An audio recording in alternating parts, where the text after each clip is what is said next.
अर्थात सादा की दाग पड़ जाए, इसीलिए एजन्य उससे वजू गुस्ल ना करना चाहिए, हर द्वाराते वजू गुस्ल ना करा।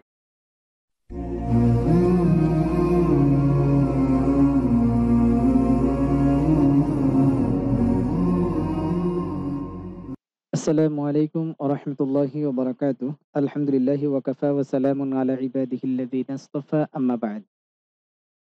ফাআউযু বিল্লাহি মিনাশ শাইতানির রাজীম। বিসমিল্লাহির রহমানির রহিম। সম্মানিত তালেবে ইলম ভাই বোনেরা, আশা করি সকলেই আল্লাহ তাআলার অশেষ মেহেরবানিতে ভালো আছেন। তো আজকে বেহেশতি জিওর প্রথম খণ্ডের পরবর্তী পাঠ 11 নং মাসআলা থেকে শুরু হতে যাচ্ছে। তো যারা আমরা চ্যানেলটি সাবস্ক্রাইব করেছি তাদেরকে অসংখ্য ধন্যবাদ। আর যারা আমরা এখনো সাবস্ক্রাইব করিনি, সাবস্ক্রাইব করে পাশে থাকা বেল আইকনটি বাজিয়ে দিই, যাতে করে আমরা নিত্য নতুন দরসগুলো সকলের পূর্বে পেতে পারি, এবং বিশেষ করে আমরা এই দরসগুলো সোশ্যাল প্ল্যাটফর্মে শেয়ার করার জন্য চেষ্টা করব, যাতে করে এই দরসগুলো পেয়ে অন্যান্য স্টুডেন্ট যারা আছে তারাও যেন কিছুটা হলেও উপকৃত হতে পারে। তো শুরু করা যাক। বিসমিল্লাহির রহমানির রহিম। मसला नंबर 11। बड़ा भारी हाउस जो 10 हाथ लंबा और 10 हाथ चौड़ा हो। बड़ा भारी हाउस অর্থাৎ এখান থেকে উদ্দেশ্য হচ্ছে বড় হাউস, जो 10 हाथ लंबा, যেটা নাকি 10 হাত লম্বা, और 10 হাত চৌড়া हो এবং 10 হাত চৌড়া হবে, और इतना गहरा हो এবং এতটুকু গভীর হবে, कि अगर चिल्लू से पानी उठावे, যে যদি চোল দ্বারা, হ্যাঁ, চিল্লু সে মানে হাতের চোল দ্বারা যদি পানি কি উঠানো হয়, তো জমিন না খুলে, অর্থাৎ জমিন দেখা যায় না। অর্থাৎ এত বড় হাউস যেখান থেকে হাতের চোল দ্বারাতে পানি নিলে আপনার নিচে হাউসের যে মাটি আছে সেটা কি দেখা যায় না। ये भी बहते हुए पानी के मिसाल है। বলি এই পানিটাও, অর্থাৎ হাউসের পানিটা, এটাও কি প্রবাহিত পানির নেই। ইয়ে বি অর্থাৎ এই পানিটাও, অর্থাৎ যেই হাউসের পানি হাত দ্বারাতে নিলে নিচের মাটি দেখা যায় না, এই পানিটাও আপনার বেহতে হুয়ে পানি কে মিসাল है, অর্থাৎ প্রবাহিত পানির নেই বা মতো। ऐसे हाउस को, এরকম হাউসকে দাহ দর দাহ कहते हैं। এরকম হাউসকে দাহ দর দাহ বলা হয়। अगर उसमें ऐसी नजासत पड़ जावे, যদি উহার মধ্যে, অর্থাৎ ওই হাউসের মধ্যে, হ্যাঁ, এইরকম নাপাকি পড়ে যায়, जो পড় জানে কে বাদ, অর্থাৎ যা পড়ে যাওয়ার পর দেখলাই নেহি দেতি, অর্থাৎ দেখা যায় না। বলি এইরকম আগর উসমে, অর্থাৎ উহার মধ্যে, অর্থাৎ ওই হাউসের মধ্যে যদি এইরকম নাপাকি পড়ে যায়, জু পড় জানে কে বাদ, অর্থাৎ যা পড়ে যাওয়ার পর, অর্থাৎ নাপাকি পড়ে যাওয়ার পর দেখলাই নেহি দেতি, অর্থাৎ দেখা যায় না। जैसे যেরকম পেশাব, खून, शराब वगैरह, तो चारों तरफ वजू करना दुरुस्त है। তো যেরকম পেশাব, রক্ত, মদ ইত্যাদি, তাহলে চারু তরফ, অর্থাৎ চতুর্দিকে, হাউজের চতুর্দিকে, ঠিক আছে, ওযু করনা দুরুস্ত হ্যাঁ, ওযু করা কি আছে, সঠিক হবে বা জায়েজ হবে। জিদহর চাহে ওযু করে, অর্থাৎ যেদিক ইচ্ছা সেদিকে কি করবে, ওযু করবে। और अगर ऐसी नजासत पड़ जावे, এবং যদি এইরকম নাপাকি পড়ে যায়, जो दिखलाई देती है, যা দেখা যায়, जैसे मुर्दा कुत्ता, যেরকম মৃত কুকুর, তো জিদহার পড়হা হো, তাহলে যেদিকে পড়বে উস তরফ ওযু না করে সেদিকে কি করবে না, ওযু করবে না। उसके सिवा, और जिस तरफ चाहे करे, অর্থাৎ ওই দিক ব্যতীত, যেদিকে কুকুর মরে পড়ে গেছে ওই দিক ব্যতীত। উসকে সেওয়া এখান থেকে উদ্দেশ্য হচ্ছে যেদিকে আপনার কুকুর বা অন্য কোনো কুকুর জাতীয়, কুকুরের ন্যায় বিড়াল বা অন্য কোনো ছাগল, এরকম যদি কোনো কিছু আপনার মরে কি পড়ে থাকে, তাহলে ওই দিকটা ব্যতীত অন্য দিকে যেদিকে ইচ্ছা সেদিকে কি ওযু করবে। আবার জিস তরফ চাহে করে, এবং উসকে সেওয়া ওই জায়গা ব্যতীত, অর্থাৎ যেখানে কি মৃত প্রাণী পড়ে রয়েছে, ওই দিক ব্যতীত और जिस तरफ चाहे करे, পুকুরের অন্যান্য যে পাশ আছে বা যে দিক আছে সেদিকে কি করবে? ওযু করবে। अलबत्ता अवश्य अगर इतने बड़े हाउज में इतनी नजासत पड़ जावे, অবশ্য যদি এতটুক বড় হাউজের মধ্যে এতটুকু নাপাকি পড়ে যায় কি রং ইয়া মজা বদল যাবে, যে রং, পানির রং অথবা স্বাদ যদি কি আহ পরিবর্তন হয়ে যায়, ইয়া বদবু আনে লাগে, আহ অথবা যদি দুর্গন্ধ আসে, ইয়া বদবু আনে লাগে, অথবা যদি আপনার দুর্গন্ধ আসতে থাকে, তো নাজিস হো যাবেগা, তাহলে অপবিত্র হয়ে যাবে ওই পানিটা, ঠিক আছে? আচ্ছা, এরপরে মাসআলা নাম্বার 12, अगर 20 हाथ लंबा और 5 हाथ चौड़ा या 25 हाथ लंबा और 4 हाथ चौड़ा हो, যদি 20 হাত লম্বা এবং 5 হাত চৌড়া অথবা 25 হাত লম্বা এবং 4 হাত চৌড়া যদি হয়ে থাকে, वो हाउस भी দরদাহ দরদাহ কে মেসাল হ্যায়, তখন ওই হাউসটাকে দরদা এর অনুরূপ ধরা হবে, অর্থাৎ বড় হাউস ধরা হবে আর কি, অর্থাৎ প্রবাহিত পানির নেই ধরা হবে। মিসাল, আচ্ছা, মাসআলা নম্বর 13, ছাদ পর নাজাসত পড়ি হ্যায়, অর্থাৎ ঘরের যে ছাদ আছে, ছাদের উপর নাপাকি পড়লো, আবার পানি বর্ষা এবং পানি কি বর্ষণ হলো, আবার আবার পরনালা চলা, এবং পরনালা চলা মানে যে আপনার ছাদের মধ্যে যে পাইপ দেওয়া হয়, ওই পাইপ দিয়ে যে পানি পড়ে এটাকে বলা হয় পরনালা, ঠিক আছে? और पर नाला चला এবং ওই পাইপ দিয়ে কি পানি পড়লো, তো अगर आधी या आधी से ज्यादा छत नापाक है, তাহলে যদি অর্ধেক অথবা অর্ধেকের চেয়ে যদি বেশি চাঁদ কি হয়, চাঁদ যদি কি হয় নাপাক হয়, তো ও পানি নজিস है, তাহলে ওই পানিটা কি নাপাক, নাপাক হিসেবে কি ধরা হবে। और अगर চাঁদ आधी से कम नापाक है, এবং যদি চাঁদ আপনার অর্ধেকের চেয়ে যদি কম নাপাকি হয়, তো ও পানি পাক है, তখন ওই পানিটাকে কি ধরা হবে? পাক ধরা হবে, তাহলে ওই পানি কি পবিত্র। और अगर नजासत पर नाले के पास ही हो और इतनी हो कि सब पानी उससे मिल कर आता है, तो वो पानी नजिस है।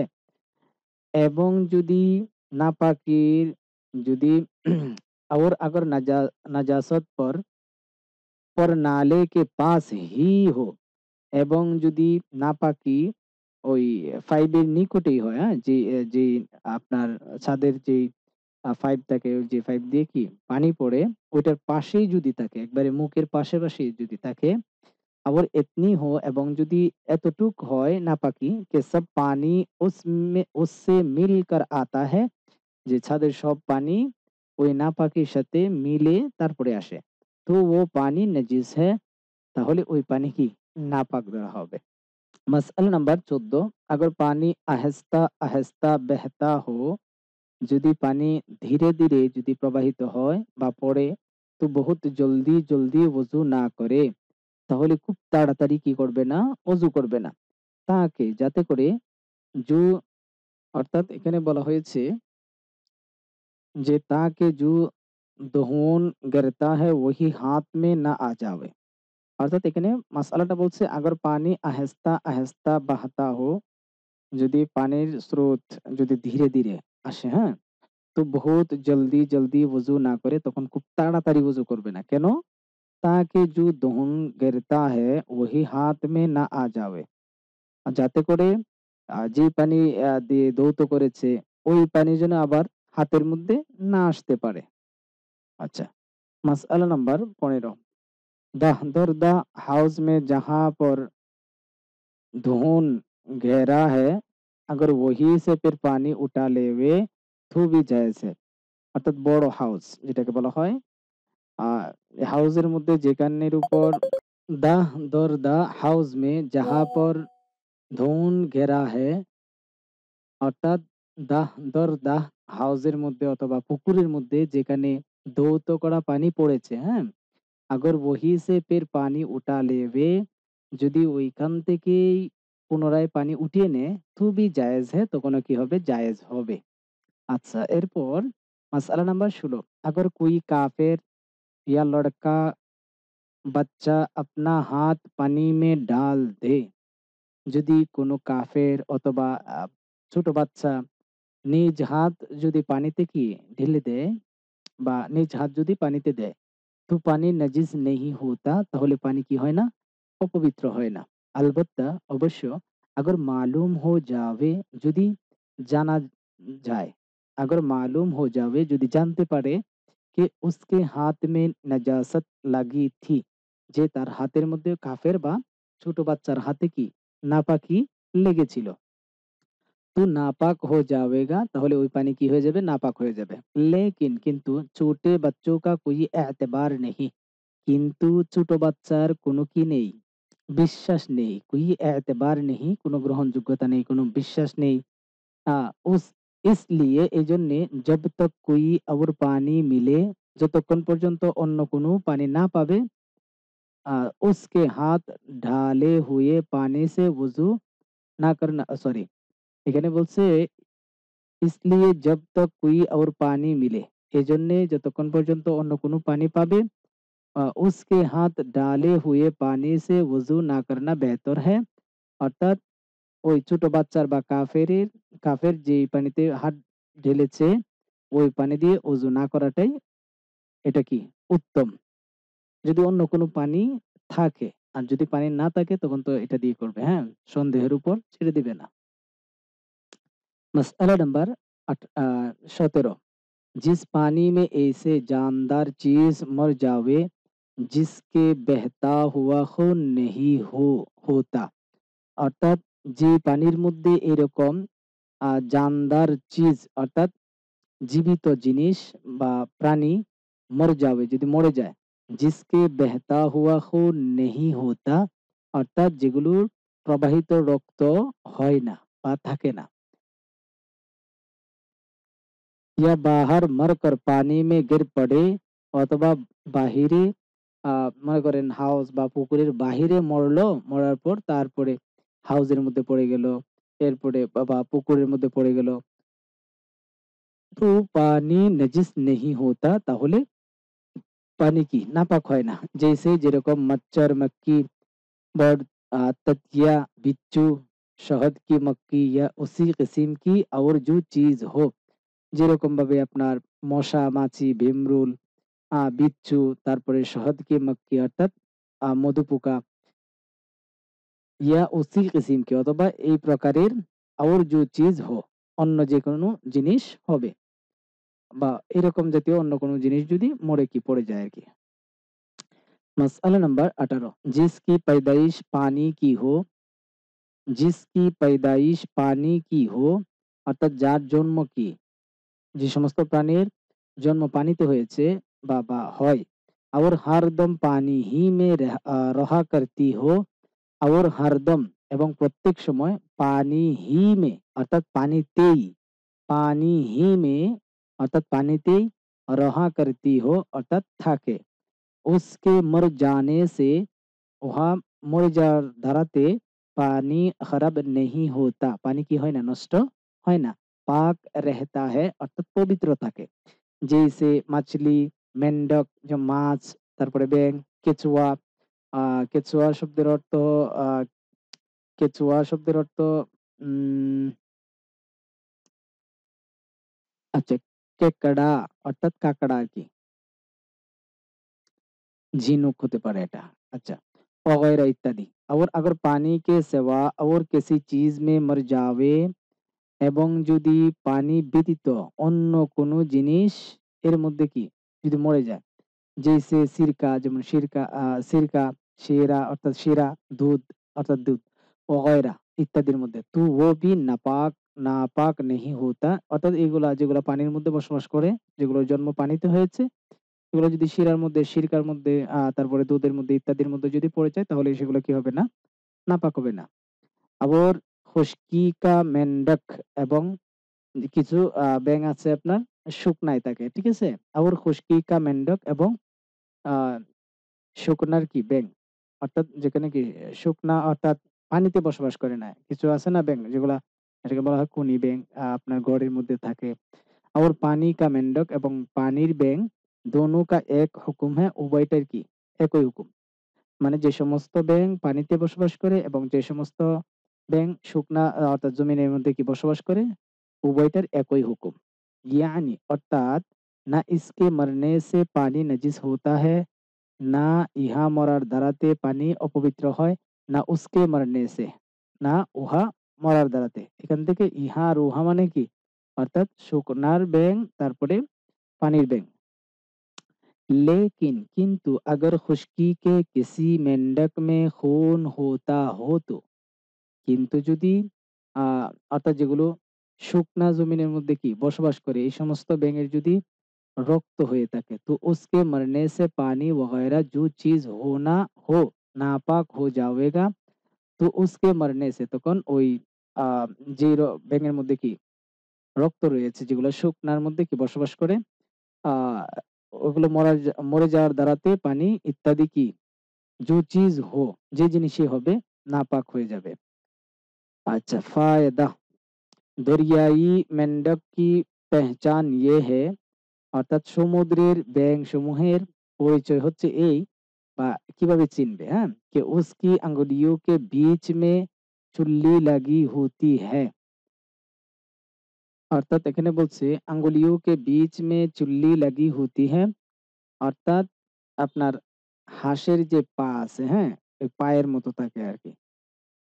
যে সমুদ্রের মধ্যে যে সমস্ত ব্যাঙ আছে, এই ব্যাঙের পায়ের নিচে হাঁসের মতো থাকে।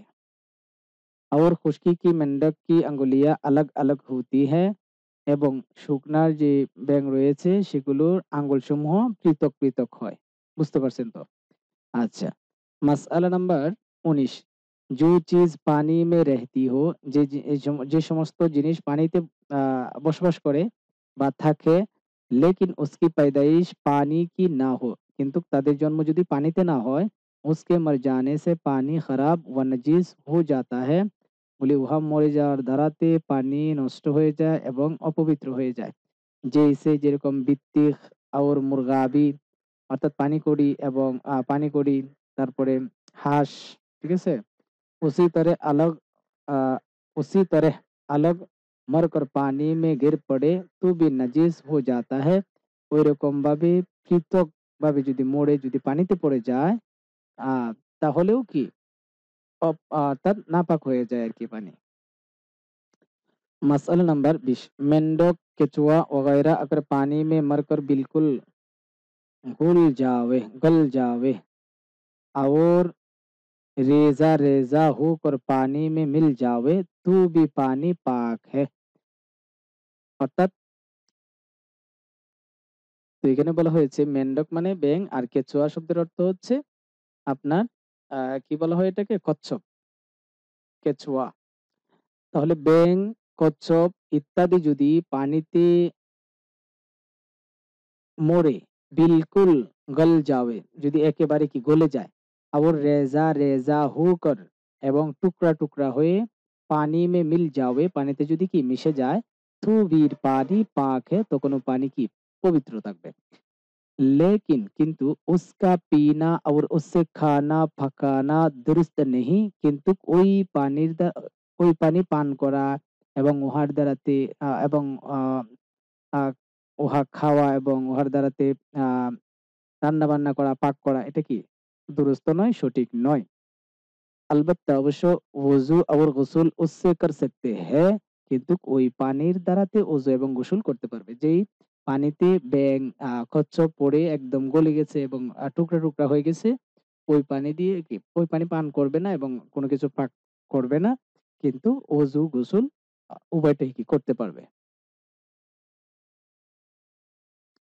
মাসআলা নাম্বার 21, धूप के जले हुए पानी से सफेद दाग हो जाने का डर है।